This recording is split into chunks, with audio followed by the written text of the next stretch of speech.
En 1957, le psychologue américain Leon Festinger a infiltré et observé les adeptes d'une secte dont les membres étaient convaincus que la fin du monde était proche.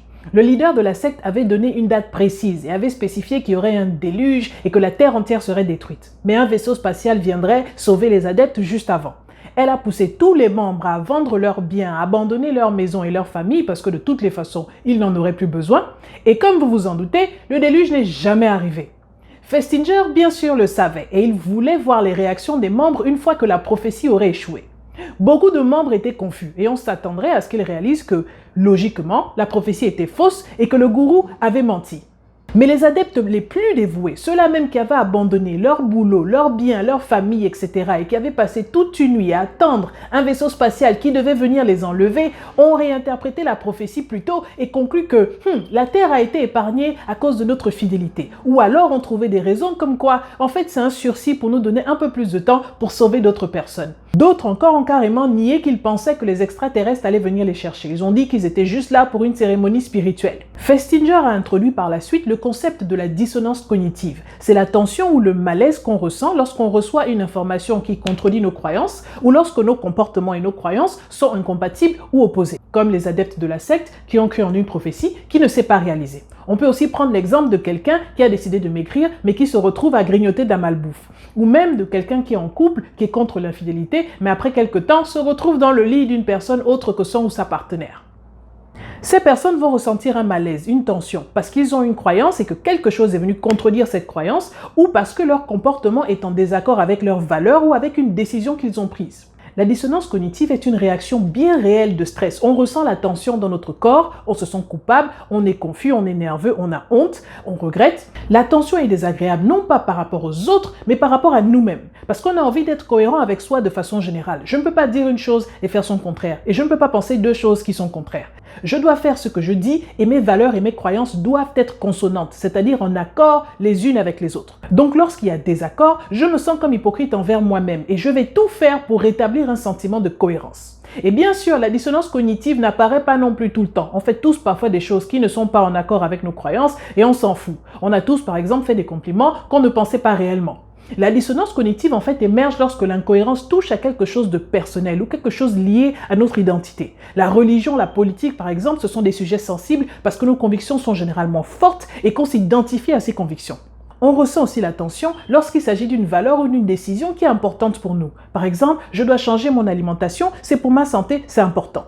Lorsqu'on a aussi choisi librement nos actions, on sait que personne ne nous a forcés, personne ne nous a manipulés, par exemple dans le cas de l'infidélité ou du régime et après je me retrouve à grignoter, et qu'on savait quelles seraient les conséquences de nos actions. Il y a différentes manières de résoudre la dissonance cognitive. Je peux soit abandonner mes actions et mes croyances, j'arrête de faire ce que j'étais en train de faire parce que c'est mal, ou dans le cas des membres de la secte, je me dis ok, apparemment la prophétie était fausse, j'avais tort. Ou alors, je vais rationaliser pour me débarrasser de la tension sans avoir à changer mon comportement et sans avoir à admettre que j'avais tort. Et si la conviction ou si ma croyance est forte, si j'investis beaucoup de temps et d'efforts dans quelque chose, si changer mon comportement va me demander de faire beaucoup de sacrifices et si ce que je fais me procure beaucoup de plaisir et de satisfaction, j'aurai tendance à être résistante au changement et à rationaliser. Par exemple, dans le cas de l'infidélité, je vais préférer rationaliser et dire oui, mais en fait, la fidélité, c'est impossible. L'être humain n'est pas fait pour être monogame. Je vais aussi chercher à nuancer ou à redéfinir les choses en disant techniquement, c'est pas l'infidélité quand tu ne mets pas le cœur. Je peux aussi trivialiser en disant oui, tout le monde trompe de toutes les façons, c'est une hypocrisie. Je peux aussi diminuer ma responsabilité en disant j'avais bu, c'est de ta faute, je me sentais seule, c'était plus fort que moi, j'ai des besoins. Je peux aussi minimiser l'importance de la dissonance en disant on ne vit qu'une seule fois. Il y a des gens qui font pire, il y en a qui frappent leur partenaire. Et de toute façon, le plus important, c'est de rester fidèle à soi-même. Et je peux aussi chercher le positif en disant en fait, vous savez quoi, c'est un mal pour un bien. L'infidélité m'a permis de mieux respecter, de mieux apprécier mon partenaire, de mieux apprécier mon couple. Et ça, ce ne sont que quelques-unes des stratégies. Il y a des centaines de ruses que notre cerveau utilise sans qu'on ne s'en rende compte pour nous tromper et parfois même on en arrive à ignorer complètement la réalité et les arguments contradictoires. Lorsqu'on est dans cet état de dissonance cognitive, on est prêt à faire toutes sortes de gymnastiques mentales pour rétablir un équilibre psychologique et garder une bonne opinion de nous-mêmes sans avoir à trop changer. Et pour démontrer ça, en 1959, Festinger et ses collègues ont recruté des participants pour une étude sur la performance. Ils ont demandé à chaque participant de placer des cubes dans un plateau perforé, ensuite de tourner chaque cube vers la gauche ou vers la droite et par la suite d'enlever tous les cubes, de vider le plateau et de recommencer. Et ils ont fait ça encore et encore et encore pendant 1 heure. C'était une tâche répétitive et très ennuyeuse qui ne mesurait rien en fait et qui ne servait à rien. À la fin, les participants ont été remerciés et on leur a remis un questionnaire pour leur demander leur impression de l'exercice qu'ils venaient de faire. Est-ce qu'ils avaient aimé? Est-ce qu'ils ont trouvé que c'était intéressant? Et est-ce que ça les intéresserait de participer encore à une étude comme ça dans le futur? Certains des participants ont été pris à part d'abord par le chercheur avant de compléter le questionnaire. Et on leur a dit, en fait, le but de l'étude, c'était de comprendre quels sont les effets de la motivation sur la performance. Et on a besoin de votre aide pour motiver le prochain participant qui est dans la salle d'attente. Est-ce que vous pouvez lui dire que l'étude était intéressante? On va vous payer pour votre aide. À la moitié de ces participants-là, on a proposé $1, donc l'équivalent de 500 francs CFA pour aller mentir à l'autre personne. À l'autre moitié, on a proposé $20, l'équivalent de 10 000 francs pour mentir. Les membres des deux groupes ont tous accepté et sont allés dans la salle d'attente pour parler au prochain participant et lui dire « Tu sais quoi, l'étude est passionnante ». Et le participant, en fait, n'était pas un vrai participant, c'était un complice du chercheur. Une fois que ça s'était fait et que les participants s'apprêtaient à partir, un autre membre de l'équipe de recherche venait cette fois-ci leur remettre le questionnaire pour leur demander ce qu'ils avaient pensé réellement de l'étude et de l'exercice avec le tableau perforé. Est-ce que vous avez aimé? Est-ce que vous avez trouvé que c'était intéressant? Et est-ce que vous aimeriez participer encore à une étude comme ça dans le futur? Bien sûr, le chercheur savait que l'étude était ennuyeuse à mourir, c'était fait exprès. Le but réel, c'était de mettre les participants en contradiction avec eux-mêmes en leur demandant de dire à quelqu'un d'autre que l'exercice était intéressant alors qu'ils savaient très bien que c'était nul. Ils allaient ressentir la dissonance cognitive parce que 1, je sais que l'étude est ennuyeuse, mais 2, je viens de dire à quelqu'un d'autre que l'étude était passionnante. Et Festinger voulait observer comment leur cerveau allait justifier ce comportement-là et rétablir la cohérence entre ce qu'ils pensaient réellement de l'étude, donc que c'était nul, et leurs actions de dire à quelqu'un d'autre « Non, non, non, c'est passionnant, hein ?» Donc, comme ils ne pouvaient plus changer leur action, ils avaient déjà menti, il ne leur resterait plus qu'à changer leur opinion de l'exercice pour réconcilier l'action avec l'opinion. Le premier groupe de participants qui avait été remercié après l'étude et à qui on n'a pas demandé de mentir, ils ont directement reçu le questionnaire, a clairement répondu qu'ils ont trouvé que l'exercice était ennuyeux. Même chose pour ceux qui avaient été payés $20. À la fin de l'étude, au moment de compléter le questionnaire, ils ont dit franchement, c'était nul. J'ai menti à l'autre participant qui venait après moi parce qu'on m'a payé $20 pour le faire, mais honnêtement, c'était très ennuyeux. Ils n'ont pas eu de tension interne parce qu'ils ont été payés suffisamment pour justifier leur mensonge. J'ai menti parce qu'on m'a payé. Mais le groupe des participants qui n'avaient reçu qu'1 $ pour mentir, eux, avaient tendance à changer leur opinion de l'étude et à dire à la fin « Non, mais en fait, l'étude, c'était pas si mal, hein? C'était assez intéressant.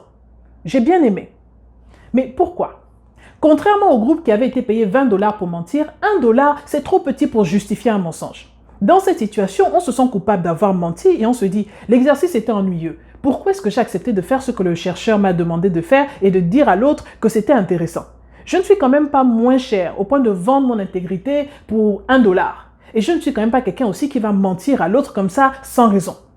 Donc, pour résoudre ce conflit-là, mon cerveau va changer ma mémoire et réinterpréter tout ce qui s'est passé et dire « Non, mais en fait, tu sais quoi, tu n'as pas menti. L'exercice était quand même intéressant si tu réfléchis bien. » Le but de la dissonance cognitive au départ, c'est que c'est un malaise qui nous alerte et qui peut nous pousser à faire un changement positif. Mais si on est souvent résistant au changement, on va préférer le chemin facile de rationaliser. Et le problème, c'est que ça nous empêche de faire face à la réalité, de travailler sur nous-mêmes, d'apprendre de nos erreurs et ça nous prédispose à les répéter. Et ça, c'est vrai non seulement au niveau personnel, mais aussi au niveau de la société. Demandez-vous pourquoi, par exemple, la colonisation de l'Afrique par ces mêmes gens qui s'autoproclament défenseurs des droits de l'homme continue jusqu'aujourd'hui. Parce que pour ne pas confronter l'horreur de leurs actes, ils ont trouvé toutes sortes d'excuses à travers les siècles pour se donner raison et dormir confortablement. Ils ont construit des idéologies racistes et négrophobes pour justifier leurs actes inhumains. Oui, c'est vrai, tous les êtres humains sont égaux, mais les Noirs, les Africains, c'est des sous-hommes, ils n'ont pas d'âme. Oui, l'esclavage c'est mauvais, mais c'est la volonté de Dieu, c'est la malédiction de Cam. Ils ont réadapté l'histoire et nié qu'il y avait des civilisations africaines noires très avancées pour servir l'argument « En fait, on les a civilisés, on leur a apporté la connaissance, ils devraient nous remercier. Honnêtement, on leur a permis d'avoir une meilleure vie. » Il y a eu aussi l'argument économique. L'esclavage c'est important pour l'économie, on ne peut pas abolir, sinon c'est toute l'économie internationale qui va chuter enfin. Et que de toutes les façons, l'esclavage existait déjà en Afrique. Toutes les nations du monde ont eu des esclaves, donc faut arrêter. Il y avait des Noirs qui vendaient des Noirs. Et puis aussi, arrêtez de dire néocolonialisme, c'est un partenariat. Tout est fait pour éviter de faire face à ses responsabilités et d'admettre l'ignominie de ses propres actions. Et ça permet aussi de conserver le système tel qu'il est. Et bien sûr, il y a une élite qui crée le mensonge et qui le nourrit au peuple. Le peuple, lui, l'accepte parce qu'ils ont besoin de croire ça. Ça les déculpabilise. Je vous laisse imaginer pourquoi parfois des individus ou des sociétés tout entières restent dans des situations ou des relations qui sont toxiques. Comment parfois on évite de changer des comportements alors qu'on sait qu'ils sont malsains simplement parce qu'on choisit de les rationaliser. Donc, c'est quoi la leçon? On fait tous l'erreur de penser que l'être humain est rationnel et logique, qu'on réfléchit et qu'on agit en conséquence. Et pendant longtemps, c'est une croyance qui a dominé même dans le domaine de la psychologie. Mais en 1950, Léon Festinger change la donne en démontrant que l'être humain se croit rationnel, se croit logique, mais très souvent, c'est loin d'être le cas.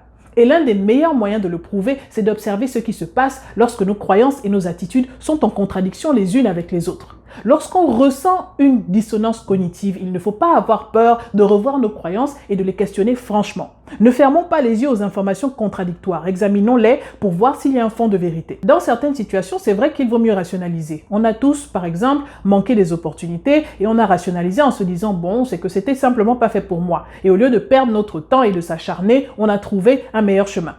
Mais c'est important d'être mentalement flexible. L'un des meilleurs moyens de tester votre flexibilité mentale, c'est le test de l'effet Stroop, un exercice inventé dans les années 1930 par le psychologue américain Ridley Stroop.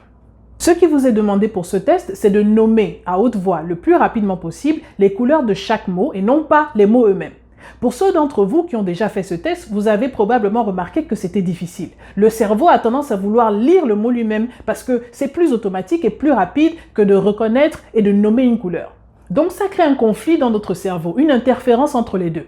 Ça aurait été plus facile si les mots et les couleurs étaient en accord ou s'il n'y avait pas de mots à lire par exemple.